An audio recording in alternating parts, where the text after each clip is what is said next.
नमस्कार, आप देख रहे हैं आवाज इंडिया। मैं हूं आपके साथ अंजनी कुमार मिश्रा।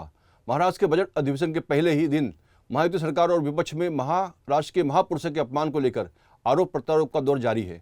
महाराष्ट्र की महायुति सरकार के आपस में जारी मतभेद के चलते शिंदे सरकार के दौरान पास किए गए हजारों करोड़ के टेंडर फडणवीस सरकार ने रद्द कर दिए हैं। पूरे मामले पर आरोप लगाते हुए विधायक रोहित पवार ने क्या कहा, आइए देखते हैं।